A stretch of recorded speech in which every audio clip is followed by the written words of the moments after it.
بسم الله الرحمن الرحيم. الحمد لله رب العالمين، وصلى الله على نبينا محمد وعلى آله وصحبه وسلم تسليما كثيرا. أهلا وسهلا ومرحبا بكم في دورة قواعد في اللغة الأردية. أخوكم سفيان عبد العزيز قاضي من دولة الهند، وإن شاء الله يكون في هذه الدورة 4 برامج. البرنامج الأول في معرفة أساس اللغة الأردية، وإن شاء الله نبدأ بهذا اليوم المبارك بالبرنامج الأول، وهي أساس اللغة الأردية. اللغة الأردية أصلا هي خليطة من عدة لغات، يعني مجموعة من الحروف والكلمات المأخوذة من عدة لغات، ومن أهمها اللغة العربية واللغة الهندية واللغة الفارسية.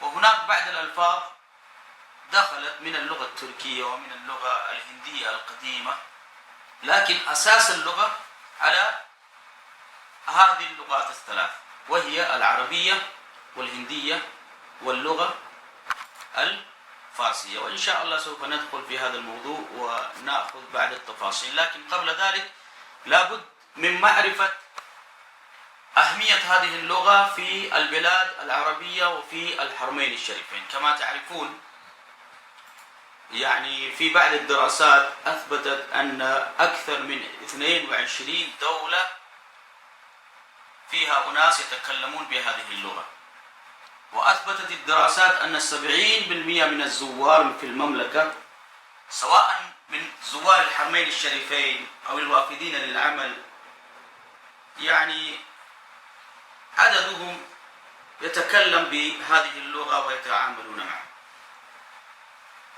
وتعرفون أن في هذا العصر تأثرت الأردية بمفردات اللغة الإنجليزية، يعني تأثرا كبيرا. إن شاء الله سوف نتناول هذا الموضوع، وهذا في جميع اللغات. ترون كثير من الألفاظ الإنجليزية دخلت في اللغة. فاللغة الأردية صراحة هي تعتبر وسيلة للاتصال بينكم وبين زواركم وبين ضيوفكم وبين مختلف الناس من مقاطعات ومناطق شتى في كثير من البلاد. وأنتم أدرى مني في هذا الموضوع، فأهل مكة أدروا بشعابها أن أهمية الأردية في العالم الإسلامي واضحة، خاصة في المدن المقدسة مكة المكرمة والمدينة المنورة.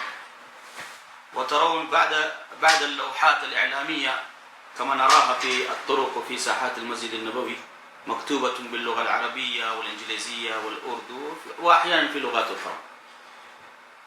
فمن هذه الناحية اللغة لها أهمية، ولا بد عندنا بعد القواعد والأساس. إن شاء الله نبدأ اليوم بالأبجدية الأردية. الأبجدية الأردية مأخوذة من 3 لغات كما قلت لكم: اللغة العربية والفارسية والهندية. وهذه خانة أمامكم الأبجدية الأردية، وهي مكونة من الحروف والأصوات العربية. أولا، جميع الحروف والأصوات الموجودة باللغة العربية توجد بالأردو. خلاص كده سهل عليكم.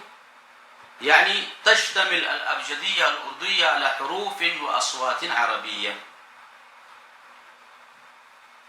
كم عدد الحروف الأبجدية باللغة العربية؟ من يعرف الجواب؟ لو تكتبون في شات كم الحروف العربية، كم الأبجدية؟ 28 30 32؟ في أحد مجيب؟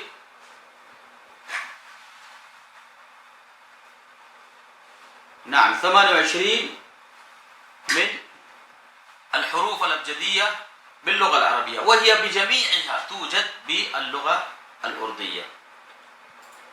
طيب، ثانيا الحروف الفارسية. هناك 4 حروف رئيسية باللغة الفارسية دخلت في اللغة الأردية، وهي أولا عندكم أمام الشاشة باء. الباء هو مثل باء بس تحط 3 نقاط تحت الحرف، تقول با. مثلا باني، باني يعني موية. وباكستان، اللي نقول باكستان باكستان هو في الأصل باكستان بالباء. فهذا الحرف حرف فارسي دخل في اللغة الأردية، الباء. والحرف الثاني هو تشا. تشا، التشا كحرف CH باللغة الإنجليزية، مثل تقول شار. شار يعني جيم تحط فيها 3 نقاط، صار شا. مثل شار. ما معنى شار؟ شار يعني العدد 4. هذا الحرف الثاني. الحرف الثالث هو زا، ينطق مثل نطق جاء باللغة الإنجليزية، لكن استخدام هذا الحرف قليل جدا، ولذلك يعني لا نركز على هذا اللفظ، ولا نحتاج إن شاء الله فيما بعد في المذكرة اللي أعددناها لكم سهلناها إلى حد أنكم يعني تستطيعون المكالمة والتحدث ومهارة الاتصال الفعال مع الزوار. فالحرف الثالث هو جاء، لكن لا ينطق بكثرة وهي قليلة. الحرف الرابع مثلا قاء، والقاء ينطق مثل نطق جي في اللغة الإنجليزية. تقول مثلا قلي. قلي، قلي يعني شارع أو حارة. قلي حزام يعني شارع الحزام. طبعا أنا أسكن شارع الحزام فأعطيكم مثال عن الشارع. قلي يعني شارع. وقل، قل بالضم يعني وردة. فهذه الحروف الأربع أمامكم دخلت من اللغة الفارسية في اللغة الأردية، وهي با وتشا وجا وقا. طبعا لا توجد عندنا الآن يعني وقت للتمرين أو ناخذ التمرينات، لكن إن شاء الله فيما بعد نحاول عن طريق شات أن يعني ندرب على بعض هذه الألفاظ بإذن الله. فهذه الحروف الأربع اللي أمامكم دخلت من اللغة الفارسية وهي مهمة جدا. ثالثا الحروف الهندية. الحروف الهندية منها 3 حروف دخلت في اللغة الأردية. قلنا من البداية اللغة العربية، جميع الحروف العربية توجد في اللغة الأردية. اللغة الفارسية 4 حروف من اللغة الفارسية دخلت في الأردن. والثالث الحروف الهندية وهي 3 حروف فقط. ما هي؟ أولا تاء. التاء هو أصلا طاء، لكن فوق تاء تحط الطاء الصغير. التاء الطائية يسمى تاء الطائية، يعني تاء تكتب فيها طاء الصغير، صار التاء الطائية. وتنطق بضرب طرف اللسان والحنك العالي مع الأسنان، تقول تاء. لكن لو قلت تاء إن شاء الله الأمور ماشية والزائر يفهم كلامك إن شاء الله. مثل المثال أمامك مثل تماتر. تماتر، تماتر يعني طماطم. تماتر. فهذا الحرف تاء دخل في الأردو من الحروف الهندية. والحرف الثاني هو داء. داء يعني تكتب دال وفوق دال الطائية، صار داء، يعني تكتب فوق الطاء صغير صار داء. طيب، والحرف الثالث هو راء. راء، الراء هو مثل الراء، تكتب عليها الطاء الطائية صارت راء، مثل لرائي. ايش معنى لرائي؟ الحرب. لرائي، شفت النطق كيف؟ لرائي. فهذه ثلاثة حروف هندية دخلت في اللغة الأردية وهي أساس. فالحروف الهندية كلها تكتب عليها طاء الطائية، مثل تكتب تاء وتكتب عليها تاء، تكتب داء تكتب عليها الداء الطائية، والراء تكتب عليها الراء الطائية صار راء. فهذه الأبجدية الأردية وهي مأخوذة مكونة من ثلاث لغات: الحروف والأصوات العربية، الحروف والأصوات الأربع من اللغة الفارسية، والحروف والأصوات الهندية الثلاثة من اللغة الهندية.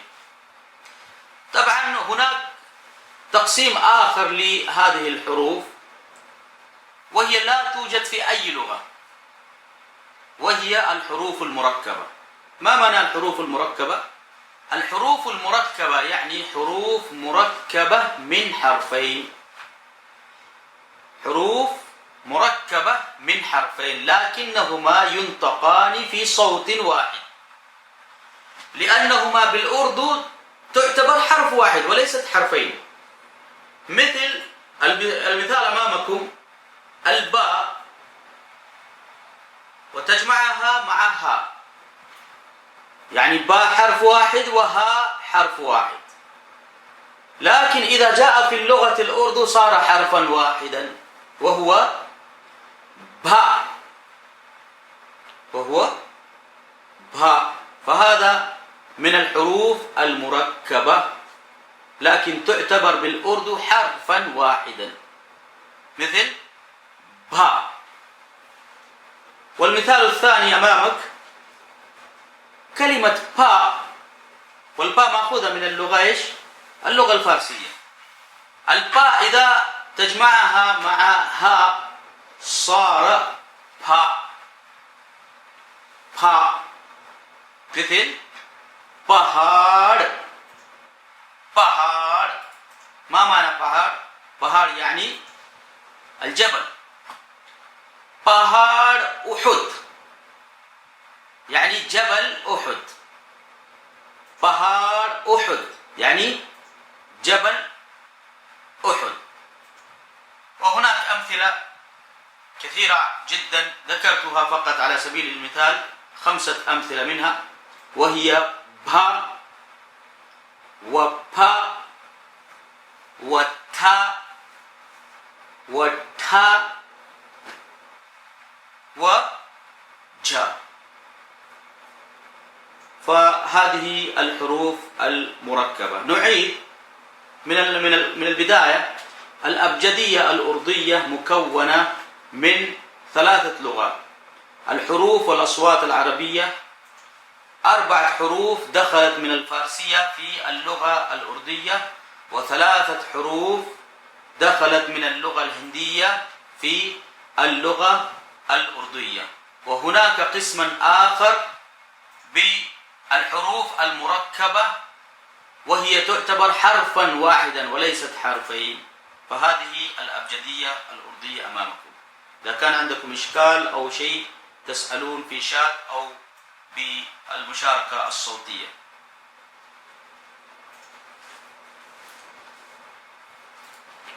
أو نواصل.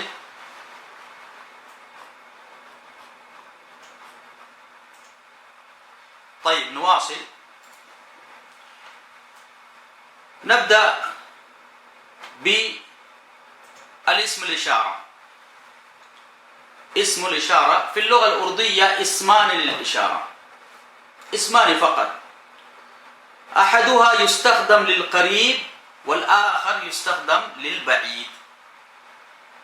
فاللغة الأردية فيها اسمان للإشارة. أولا ي اسم إشارة يستخدم للقريب والمفرد والجمع والمذكر والمؤنث، كل واحد بكلمة ي. طيب في اللغة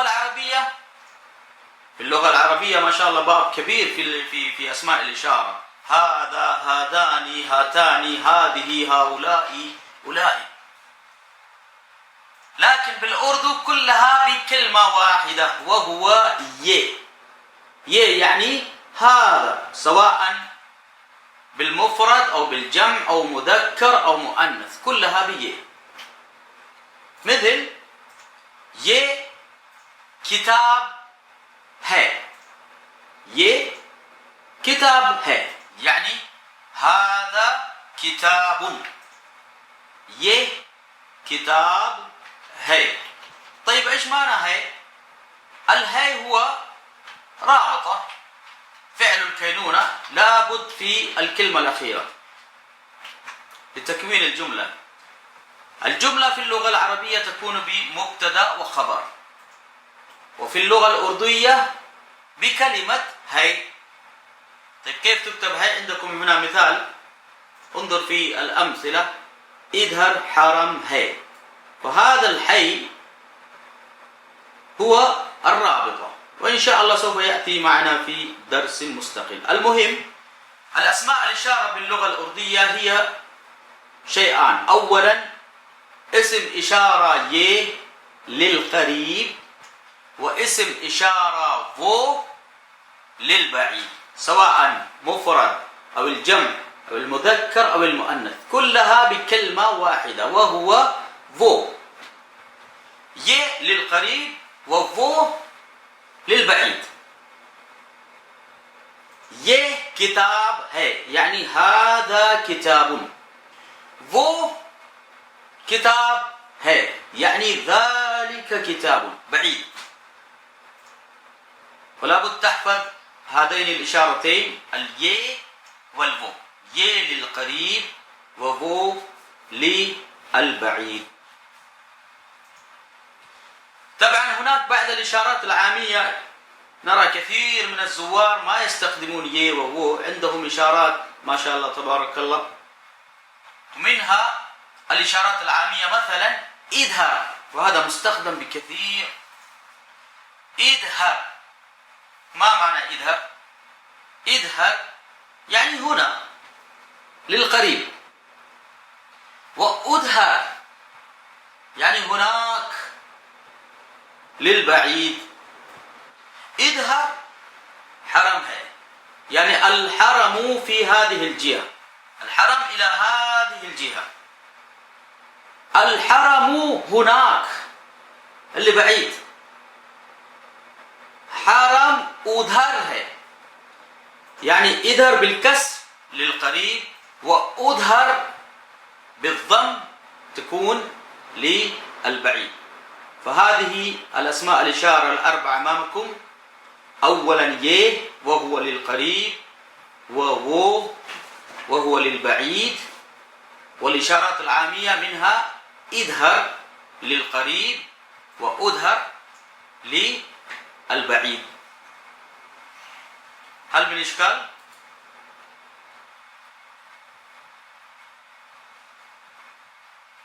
ونواصل.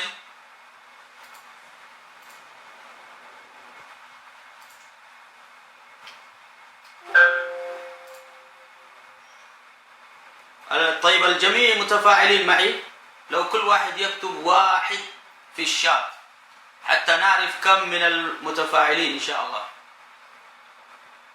كل من معنا في هذه المجموعة يكتب واحد على الشات. طيب جزاكم الله خيرا.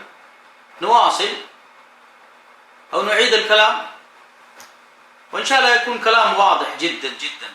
عندنا مذكرة في 60 صفحة.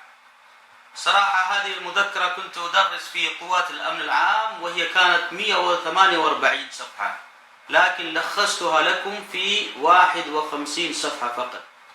وإن شاء الله سوف تخرجون بعد هذه البرامج الأربع وعندكم إلمام وعندكم مهارة التحدث بالزوار الكرام. الآن ندخل في موضوع حالات الضمائر الشخصية.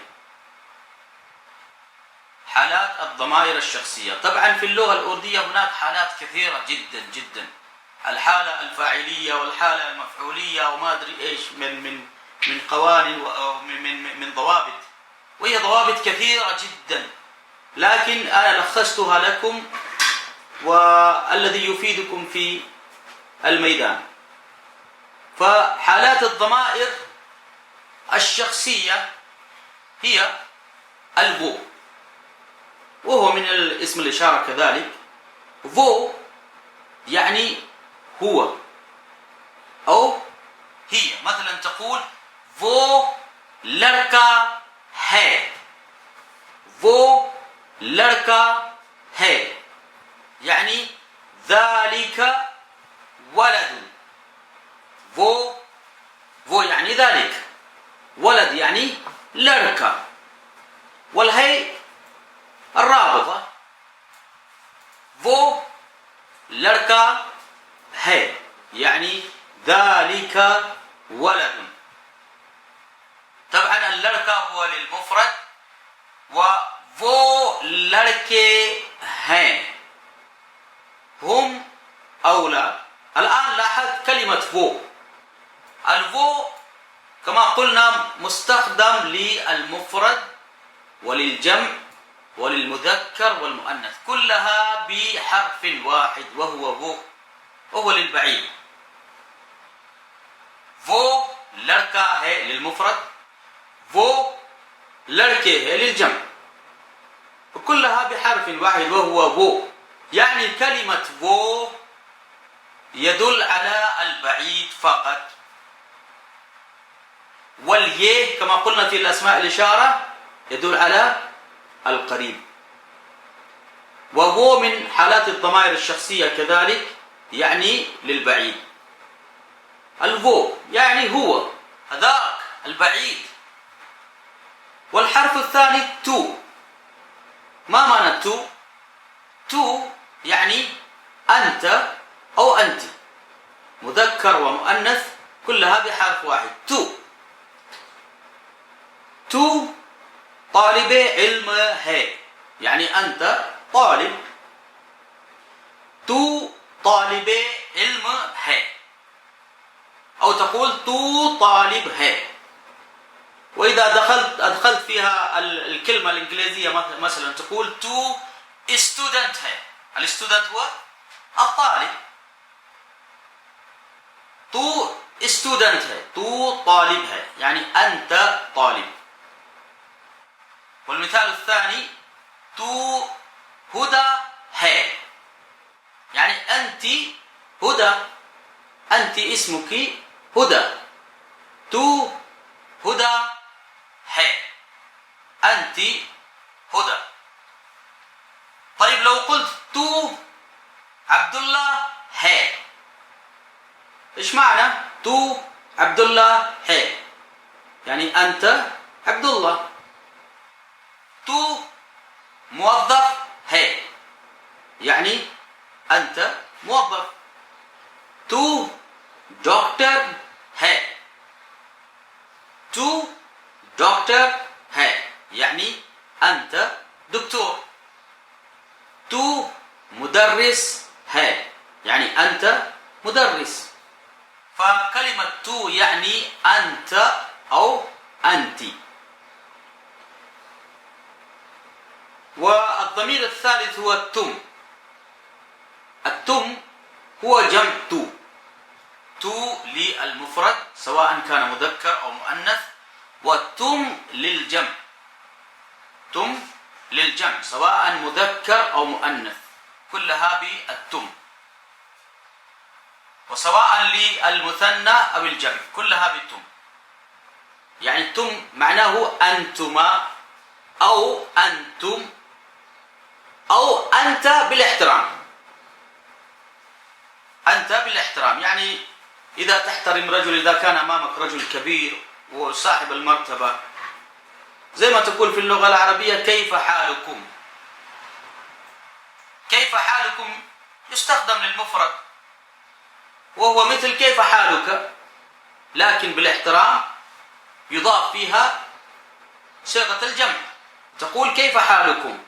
فكذلك باللغة الأردية إذا تحترم شخص فتقول له بكلمة تم ولا تستخدم كلمة تو. التو يعني كلمة غير محترمة، كأنك لا تحترم المقابل والمرسل، لكن تم كلمة بالاحترام. يقول تم مدرس هي، يعني أنت مدرس. تم موظف هي، يعني أنتم موظفون. فتم يعني أنتم جميعا أو أنت بالاحترام. وهناك حرف آخر يستخدم بمعنى تو أو تم لكن من باب الاحترام، وهو آب. آب بالمد. والآب يعني حضرتك. آب بمعنى تم لكن بالاحترام. مثلا آب مصطفى هي، يعني أنت اسمك مصطفى. آب مصطفى هي. أو تقول مثلا آب دكتور هي، يعني أنت حضرتك دكتور. آب موظف هي، يعني أنت حضرتك موظف. آب مشغول هي، يعني أنت حضرتك مشغول. فكلمة آب هو بمعنى تو أو تم بالاحترام. وأيضا هناك من الضمائر الشخصية هو ما وهم، وهي الضمائر للمتكلم. المي يعني أنا، مي يعني أنا، وهم يعني نحن الجميع. ما محمد هو، يعني أنا محمد. لاحظ هنا في المثال ما محمد هو، الماء هو يعني أنا، محمد هو اسم، لكن الضمير الرابطة في الأخير تغيرت. أول قلنا الرابطة هي، لكن هنا صار الرابطة هو. فالرابطة في الضمير المتكلم يتغير، هو فقط في ما فقط، أما هم يكون نفس الرابطة هي أو هي، لكن ضمير المتكلم المفرد يكون الرابطة فيه هو.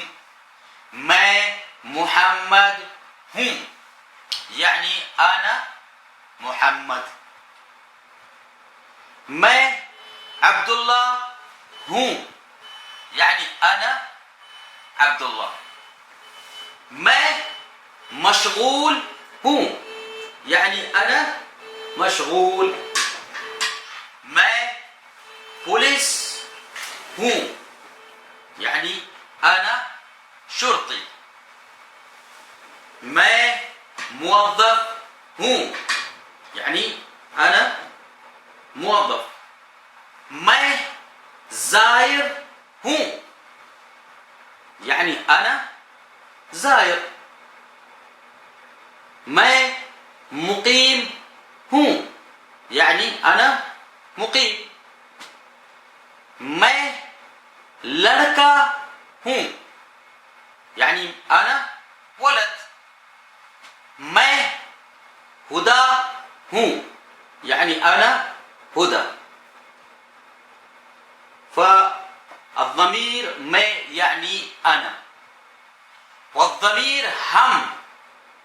هم يعني نحن للجميع. مثلا تقول هم موظف هين، يعني نحن موظفين.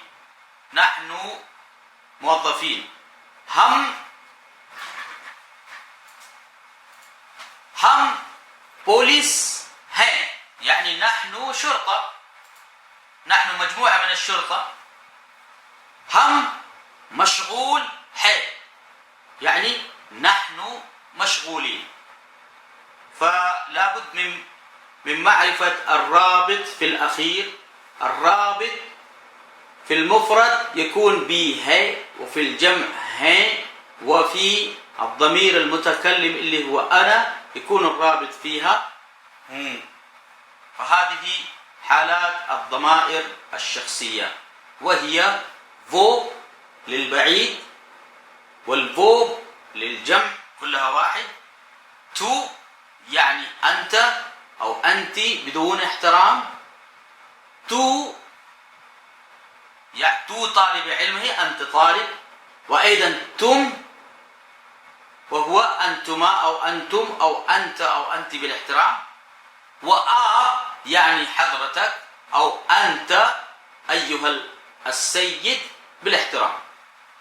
وما ونحن. إذا كم صار الضمائر؟ الفو 1، تو 2، تم 3، 4، ما 5، وهم 6. طيب ناخذ تمرين على هذا، لكن بعد الرابط إن شاء الله. الرابط كما قلنا في اللغة الأردية فعلان للكينونة أو الرابطة، وهو هي يعني يكون، يستخدم للمفرد. مثلا ये पुलिस है, ये किताब है, ये टमाटम है, ये दफ्तर है, ये मस्जिद है. طيب والهي للجمع تقول ये مسجد हैं, يعني مجموعة من المساجد. ये موظفين हैं, يعني مجموعة من الموظفين. لكن إن شاء الله نحن في هذه المذكرة نصير على رابط واحد، وهو هي اللي مستخدم للمفرد، حتى لا يختلط عليكم ولا يحصل لخبطة في هذه القواعد. فأهم شيء يكون في بالك أن هي في الأخير هو الرابط لتكوين الجملة. هي. طيب، وهذه نماذج توضح استخدام اسم الإشارة مع الرابطة. هي بعض الأمثلة أمامكم، وهي ये كتاب है, يعني هذا كتاب. वो كتاب है, يعني ذلك كتاب بعيد. ये कॉपी है, يعني هذه كراسة. वो कॉपी है, يعني تلك كراسة. الكافي هو دفتر أو كراسة. ये घर है, يعني هذا منزل, هذا بيت. ये घर है, هذا منزل. वो घर है, يعني ذلك منزل أو ذلك بيت. فيه للقريب وفو للبعيد. طيب، عندنا الآن تمرين ترجمة هذه العبارة. من يترجم لنا هذه العبارة؟ والشيخ عبد الله والشيخ سليمان، هل من جوائز تحفيز للمشاركين؟ لابد من الجوائز النشيطين واللي يجيبون على الأسئلة. وعليكم السلام ورحمة الله وبركاته. نقدر نحصل على المذكرة؟ نعم، المذكرة موجودة إن شاء الله، وهي مكونة من 4 برامج، وفي آخر الدورة إن شاء الله نعطيكم مذكرة. طيب الآن أقرأ أمامكم هذه العبارات، واللي يترجم في الشات لابد الشيخ عبد الله يجهز له الآيفون ولا ما أدري إيش، لابد من الآيفون يا شيخ عبد الله.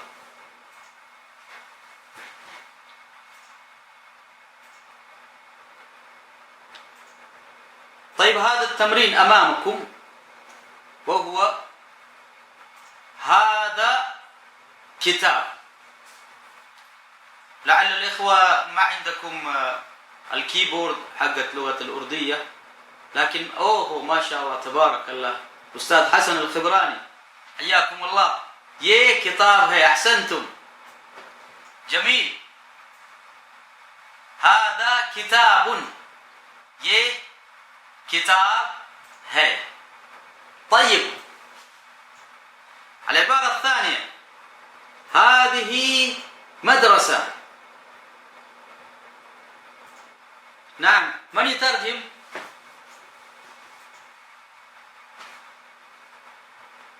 الشيخ حسن ما شاء الله حصل على النقطة واحدة. الشيخ عبد الله لو تسجل عندكم هذه النقاط.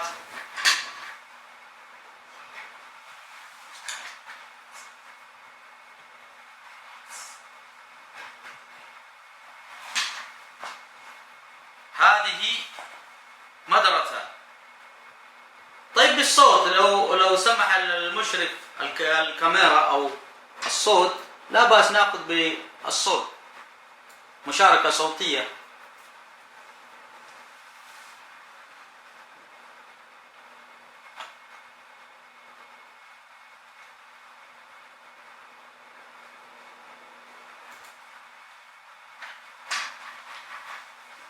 هذه مدرسة. ما معنى هذه الكلمة؟ هذه مدرسة.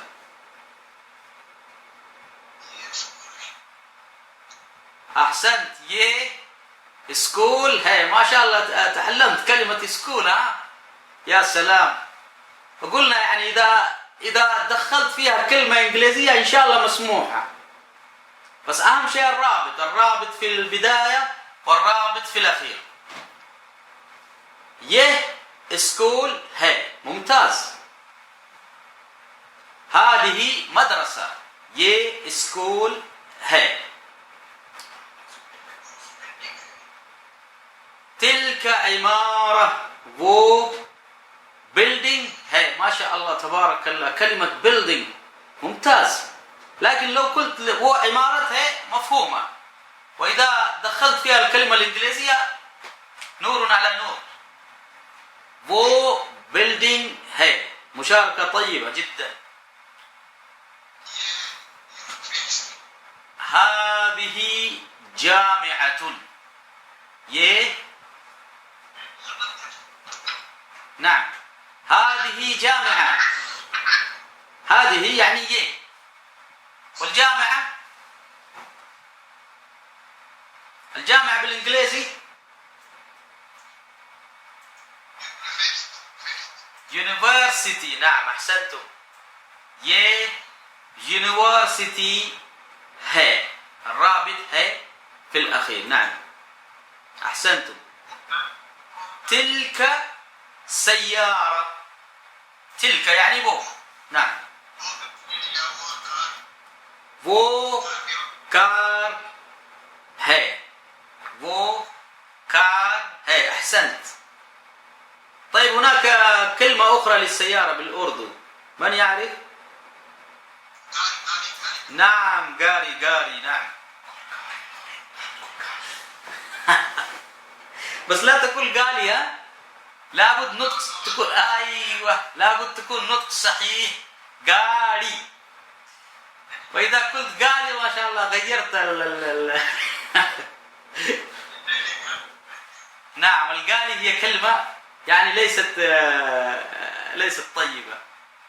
لو قلت वो कार है الجملة صحيحة वो कार है أو वो गाड़ी है.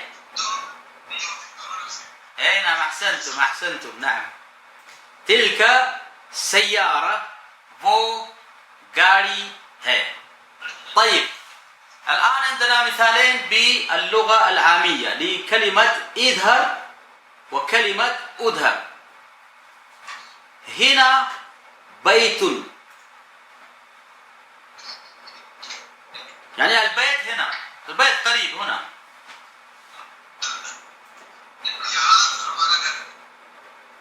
هذا والله يعني شكلت على الناس، يعني جيت بجملة طويلة شوية، نبغى زي المذكرة.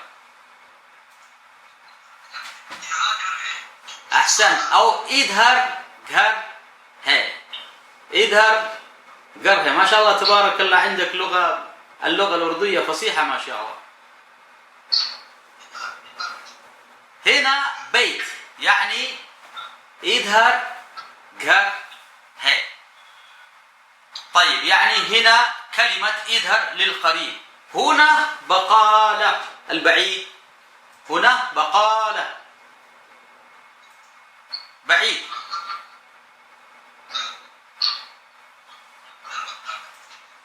ايوه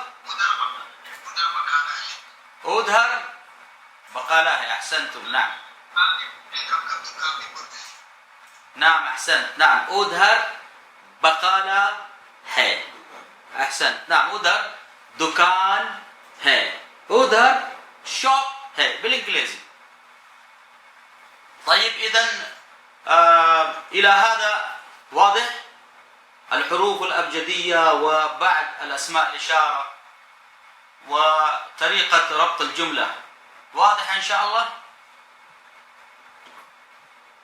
إذا كان عندكم إشكال أو سؤال تكتبون على الشات.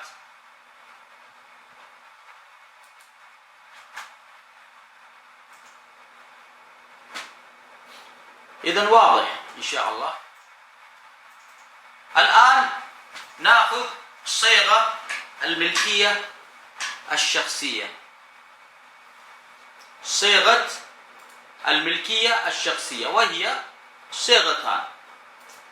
هناك صيغ كثيرة جدا لكن إن شاء الله نكتفي ببعض الأمثلة فقط. وهي मेरा. मेरा الميرا هو لبيان الملكية الشخصية لي. मेरा مثلا تقول ये मेरा दफ्तर है. ये मेरा दफ्तर है يعني هذه الكراسة لي، هذه الكراسة ملكيتي أنا. मेरा नाम محمد है. मेरा يعني ملكيتي أنا، نام يعني اسمي. मेरा नाम يعني اسمي. मेरा नाम يعني اسمي أنا. محمد है اسمي محمد. طيب يعني मेरा يدل على الملكية الشخصية. طيب في مقابله तेरा. التيرا هو يعني आपका لك أنت لبيان الملكية لغيرك. तेरा يعني لك أو لكم. ये तेरा दफ्तर है يعني هذه الكراسة أو هذا الدفتر لك. ये तेरा दफ्तर है يعني هذه الكراسة لك. ये आपका قلم है. طبعا तेरा وآبका كلاهما واحد لكن तेरा لا يستخدم بالاحترام.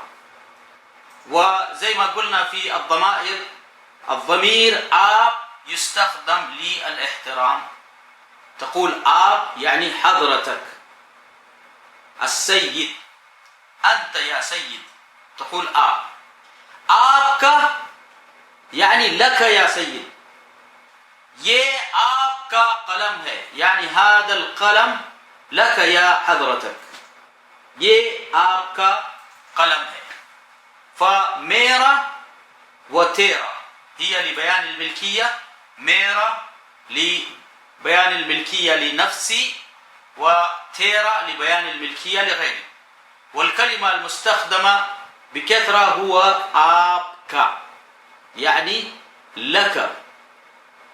ناخذ عليه أمثلة. ये आपका कलम है, يعني هذا القلم لك, هذا القلم لك. ये तेरा قلم है, نفس الشيء, يعني هذا القلم لك. اليه هو اسم الإشارة القريب, आपका للملكية, والقلم هو القلم, وهي الرابط. ये आपका قلم है. طيب ناخذ مثال على मेरा.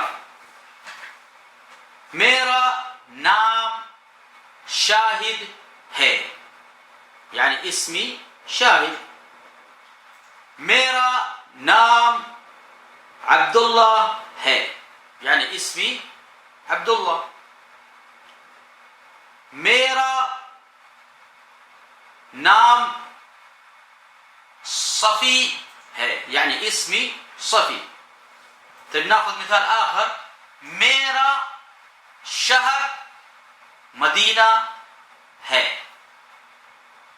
मेरा शहर मदीना है, يعني أنا اسم الشهر, الشهر هو المدينة. मेरा शहर मदीना है, يعني أنا أسكن في المدينة المنورة. मेरा शहर मक्का है, يعني بلدي مكة, أنا أسكن بمكة. मेरा शहर मक्का है. मेरा शहर طائف है. هذا لميرا. ناخذ مثال على आपका. مثلا आपका शहर रियाद है, يعني مدينتك هو الرياض. الآبكا يعني لك أنت. شهر يعني شهر, وليس الشهر الهجري, وإنما الشهر يعني المدينة, مدينة. आपका शहर يعني मदीनतुक. आपका शहर रियाद है, يعني मदीनतुक الرياض. ये तेरा शहर है, يعني هذا بلدك. ये तेरा शहर है, هذا بلدك. ये मेरा शहर है, يعني هذا بلدي. ये मेरा मुल्क है, يعني هذا دولتي, أنا أحب هذه الدولة.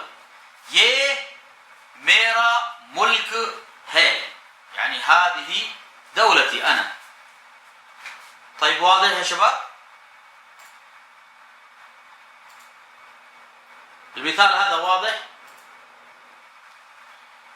استخدام ميرا وتيرا. نعيد. الميرا لبيان الملكية الشخصية, وتيرا لبيان الملكية لغيرك. وهناك كلمة أخرى تستخدم بالاحترام, وهي आपका. ये आपका कलम है, يعني هذا القلم لك. ये मेरा कलम है, يعني هذا القلم لي, ملكيتي أنا.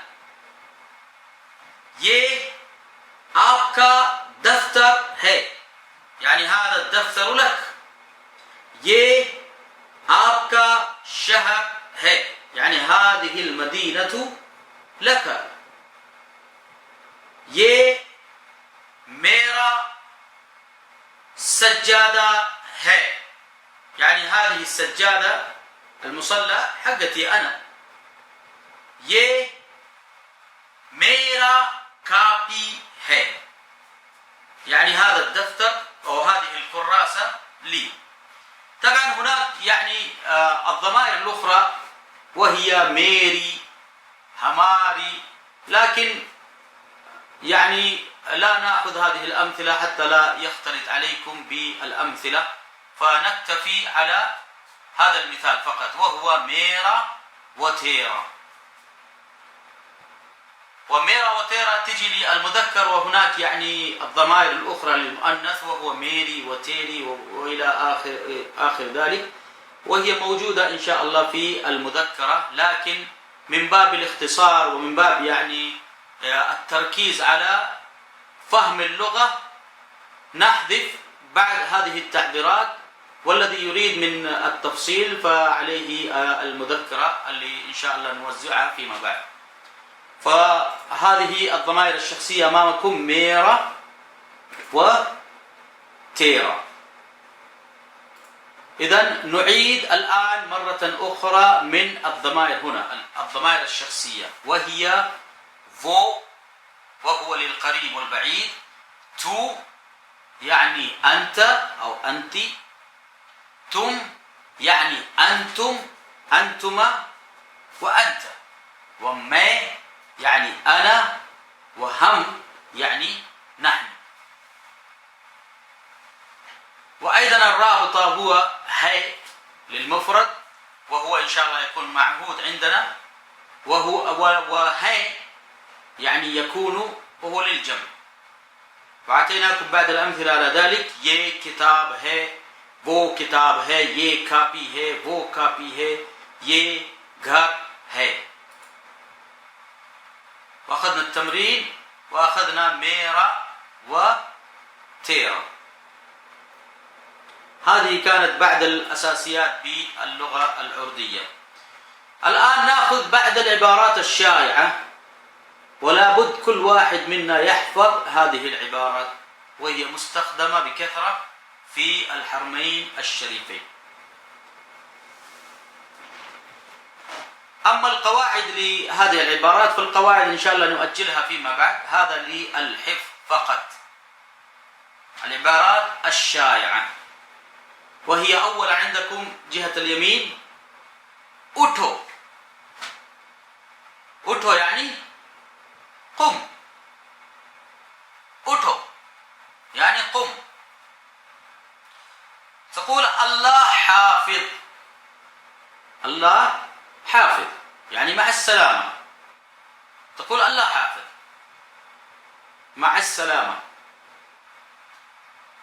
عندك الحرف الثالث جهة اليسار بيتو، بيتو، الباء والياء والطاء الطائية والهاء والواو. كيف تنطق؟ بيتو، بيتو، بيتو يعني اجلس. أوتو يعني قم، بيتو يعني اجلس. أوتو قم، بيتو اجلس. طيب أدهر جاو، أدهر قلنا في إدهر وأدهر، إدهر للقريب وأدهر للبعيد. أدهر جاو يعني اذهب هناك، اذهب هناك يعني أدهر جاو، أدهر جاو. وأيضا إدهر أو يعني تعال هنا للقريب، تعال هنا يعني إدهر أو تعال هنا. أدهر جاو يعني اذهب بعيد، روح بعيد. إدهر أو يعني تعال هنا. وأيضا أمامكم يه لو، يه يعني هذا، لو يعني خذ، خذ هذا. يه لو يعني خذ هذا، يه لو خذ هذا. والمثال الآخر يه إقامة لو يعني خذ هذه الإقامة، خذ هذه الهوية. يه يعني اسم إشارة القريب. يه إقامة لو، خذ هذه الإقامة. والمثال الآخر باني دو، يعني أعطيني موية. الموية هو باني، باني، باني. أعطيني ماء، باني دو. دفتر دو، قلم دو، هوية دو. فكلمة لو يعني خذ، خذ. دو يعني أعطيني، اللو يعني خذ، والدو يعني أعطيني، وهي من صيغة الأمر. وعندنا باب مستقل في تكوين الجملة من صيغة الأمر والنهي. وعندنا مثال آخر في الأخير اليسار، باسبورت دو، باسبورت دو يعني أعطيني جوازك، باسبورت دو، باسبورت دو. لو أضفت فيها مثلا تيرا باسبورت دو، الجملة صحيحة. وتيرا إيش قلنا في تيرا؟ تيرا هو ما بيان ملكية الغير. تقول لشخص أعطيني جواز سفرك، تقول تيرا باسبورت دو. وتستطيع أن تقول بالاحترام آبكا، آبكا باسبورت دو، يعني أعطيني جواز سفري. ميرا قلم دو يعني رجع لي قلمي أنا. आपका पासपोर्ट दो, आपका पानी दो يعني أعطيني موية حقك. तेरा قلم دو. طيب إذن اللو هو صيغة الأمر معناه خذ، والدو صيغة الأمر معناه أعطيني. فهذه بعد العبارات للحفظ، لكن كيف تحفظون هذه العبارة؟ أو نجعل فيها تمرين فيما بعد في هذه العبارات الشائعة. لابد كل مشارك يحتفظ بهذه العبارات، فهي اختصارات مهمة جدا في الميدان. وهو أوتو يعني قم، بيتو يعني اجلس، اذهب جاو يعني اذهب هناك، اذهب أو يعني تعال هنا. ये إقامة لو، خذ هذه الإقامة. पानी दो يعني أعطيني موية. باسبورت دو يعني أعطيني جواز سفري. طيب إذن بعد هذه العبارات ندخل في موضوع الضمائر، وهي من الإعادة فقط من باب التمرين والإعادة. وهي الضمائر اللي أخذنا الفو هو أو هي، الفو هما هم هن. يعني قلنا كلمة فو تستخدم للمذكر والمؤنث والتثنية، كلها فيها سواء بكلمة واحدة وهو فو. طيب تو يعني أنت أو أنت، وآ يعني حضرتك أو حضرتك، تم يعني أنتما أنتم أنتن، المي يعني أنا، وهم يعني نحن. فهذه الضمائر أخذنا.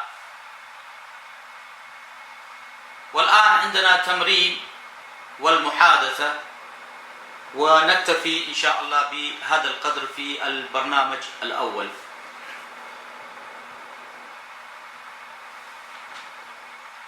هل تشوفون هذا التمرين على الشاشة؟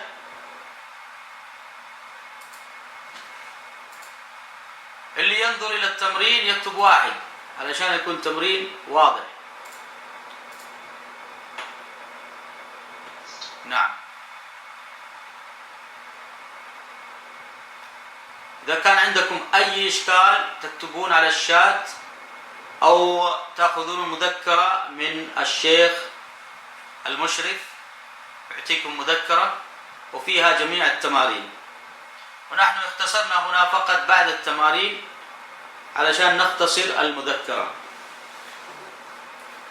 فهذا التمرين والمحادثة يعني هي محادثة ميدانية، لكن ما دام نحن على زوم ناخذ يعني نتناول جزءا منها على الزوم. طيب تمرين السلام عليكم، تقول في الجواب وعليكم السلام. कैसे है يعني قلنا في الآب يعني آب يعني أنت، والرابط है معروف. आप कैसे है يعني كيف حالك. وهناك يعني عبارات كثيرة جدا لمعرفة الأحوال باللغة الأردية، ولعلكم يعني بدون دورة تعلمتم في الميدان هذه العبارات العامية والعبارات الفصيحة كلها، يعني ما شاء الله عندكم خبرة طويلة فيها. فآب कैसे है يعني क्या हाल है، نفس الكلمة. आपका क्या हाल है, आप कैसे हैं, आप कैसे है يعني كيف أنت أو كيف حالك. आप يعني أنت، कैसे يعني كيف، है هو الرابط. आप कैसे है يعني كيف حالك أو كيف أنت. أو تقول आपका क्या हाल है أو بالاختصار क्या हाल है، وهي معروفة شائعة بين الناس. क्या हाल है يعني كيف حالك، आप क्या हाल है. मैं ठीक हूँ. الجواب मैं ठीक हूँ. قلنا في मैं ضمير متكلم معناه أنا. ठीक يعني بخير، أنا بخير. मैं ठीक हूँ. لاحظتم الرابط في الأخير هو لماذا تغير؟ بسبب मैं. فالرابط في الأخير يتغير في حالة واحدة، وهو إذا جاء في بداية الجملة كلمة मैं. إذا جاء मैं يتغير الرابط في الأخير، تقول هو بدل من है. لكن لو قلت مثلا मैं ठीक है، أوكي الجملة صحيحة ومفهومة إن شاء الله، मैं ठीक है لا بأس. لكن الفصيح هو أن يكون الرابط ب هو. मैं ठीक हूँ. मैं الحمد لله ठीक हूँ. मैं الحمد لله मैं ठीक हूँ. أو تقول الحمد لله मैं fine हूँ باللغة الإنجليزية. الحمد لله मैं fine हूँ، मैं ठीक हूँ. فالرابط في الضمير المتكلم تكون ب ال هو. आप कैसे हैं, मैं ठीक हूँ. طيب لو سألك سؤال الثاني مثلا आपका नाम क्या है, आपका नाम क्या है. طيب ما هو الجواب؟ ايش معنى आपका नाम क्या है؟ ما هو اسمك. نعم ما اسمك أو ما هو اسمك. आपका नाम क्या है. طبعا आपका قلنا بالاحترام، وتستطيع أن تقول तेरा नाम क्या है. तेरा नाम क्या है يعني إذا أنت غاضب مثلا على الزائر وتقول هي तेरा नाम क्या है. فتيرا يعني أنت، لك الملكية لك. तेरा नाम क्या है يعني ما هو اسمك. وآبका بالاحترام. आपका नाम क्या है يعني ما هو اسمك. طيب تقول في الجواب मेरा नाम खालिद है, मेरा नाम खालिद है يعني اسمي خالد. طيب لو قلت مثلا मेरा नाम عبد الله है, ايش معنى؟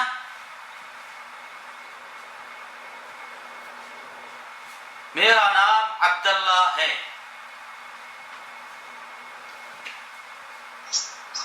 اسمي عبد الله. मेरा नाम माजिद है, इसमी माजिद.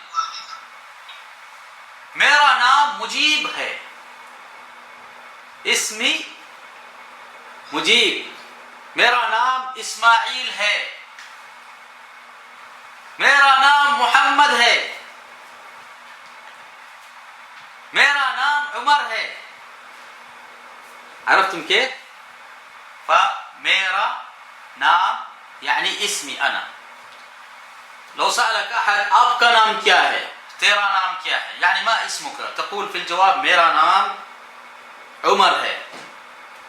طيب لو سألك مثلا आपका शहर क्या है, आपका शहर क्या है. شهر ايش معنى شهر؟ مر معنا كلمة شهر. نعم نعم أحسنتم, مدينة. आपका शहर क्या है يعني ما هي مدينتك, أو تقول بغير الاحترام तेरा शहर क्या है, तेरा शहर क्या है, ما هي مدينتك يا رجل. ها मुंबई कराची दिल्ली, تعرفون بومبي ولا ما تعرفون؟ والكراची. تقول आपका शहर क्या है, मेरा शहर مثلا تقول رياض है يعني مدينتي الرياض. मेरा शहर طائف है, मेरा शहर मक्का है, मेरा शहर मदीना है, मेरा शहर यंबुع है, मेरा शहर दम्माम है, मेरा शहर मुंबई है, मेरा शहर कराची है, मेरा शहर फैसल आबाद है. عرفت كيف؟ فالشهر هو المدينة. आपका शहर क्या है يعني ما هي مدينتك. आपका शहर क्या है, मेरा शहर मदीना है, الحمد لله. طيب السؤال الآخر, आपका मुल्क क्या है. لاحظتم هنا كلمة क्या, आपका नाम क्या है, आपका शहर क्या है, आपका मुल्क क्या है. الكيا يعني ماذا. كيا علامة استفهام من أدوات استفهام, معناه ماذا أو يأتي بمعنى هل, وإن شاء الله لها تفاصيل سيأتي في البرنامج الثاني بإذن الله. فكيا دائما يستخدم للاستفهام. आपका नाम क्या है, ما اسمك, आपका शहर क्या है, आपका मुल्क क्या है. الملك هو الدولة, الملك هو الدولة. आपका मुल्क क्या है, तقول بدون احترام तेरा मुल्क क्या है, तेरा मुल्क क्या है.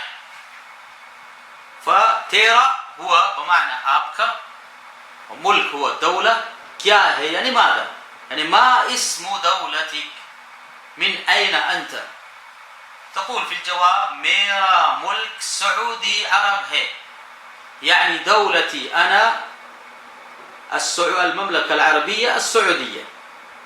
मेरा मुल्क हिंदुस्तान है, يعني دولتي أنا هو हिंदुस्तान.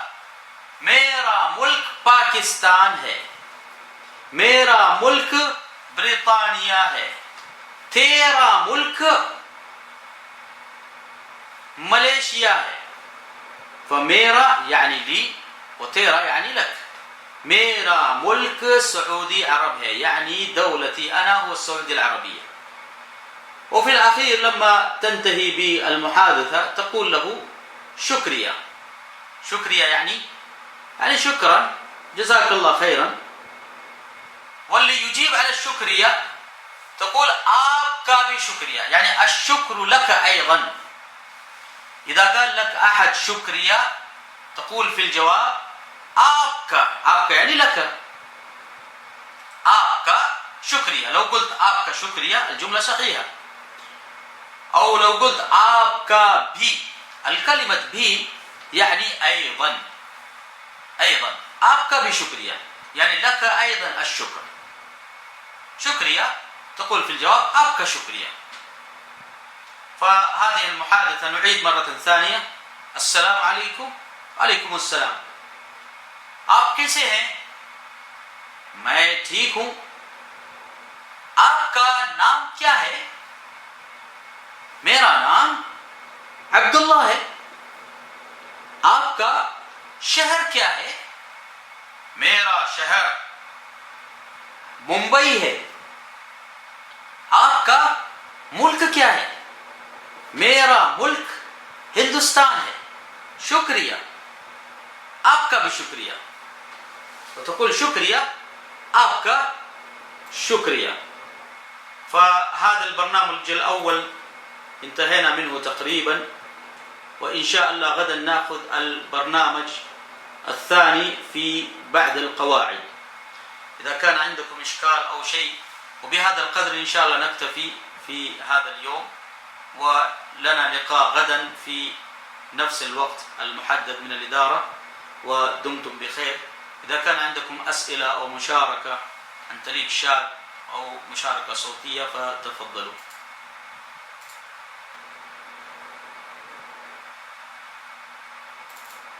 إذا في سؤال.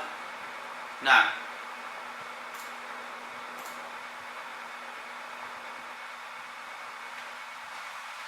إعادة الحروف. طيب أبشر.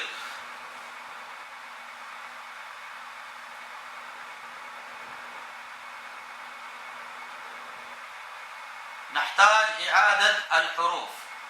نعم، الحروف باللغة الأردية كما قلنا، الأبجدية الأردية مأخوذة من كم لغات يا شباب؟ من يعرف الجواب؟ الأبجدية الأردية مأخوذة من عدة لغات. ما هي؟ اللغة العربية. فجميع الأصوات والحروف الموجودة باللغة العربية توجد في اللغة الأردية. طيب إذا نجعل الشريحة في البداية حتى يكون واضحا. نعم، هنا الأبجدية الأردية مأخوذة من 3 لغات: العربية والفارسية واللغة الهندية. فجميع الأصوات والحروف الموجودة بالعربية توجد بالأردن، يعني 70% أنتم ما شاء الله مدربين على اللغة الأردن. بقي 30% وهي العلامات والروابط. إن شاء الله سوف نأخذ في هذه الدورة هذه العلامات والروابط، وتخرجون من الدورة وأنتم عندكم إن شاء الله مهارة في التحدث. فالأبجدية الأردية مأخوذة من 3 لغات: العربية، و4 حروف دخلت من اللغة الفارسية، و3 حروف دخلت من اللغة الهندية. وهذه مهمة جدا، الحروف الفارسية، والأهم منها هي الحروف الهندية. الحروف الفارسية ما هي؟ الحرف باء. الباء تكتب باء وحط فيها 3 نقاط تحت يصير باء، مثل باني. باني يعني ماء، وباكستان يعني باكستان. والحرف الثاني هو تشا، ينطق كحرف سي اتش، وهو يدل على العدد 4: 1 2 3 4. 1 2 3 4.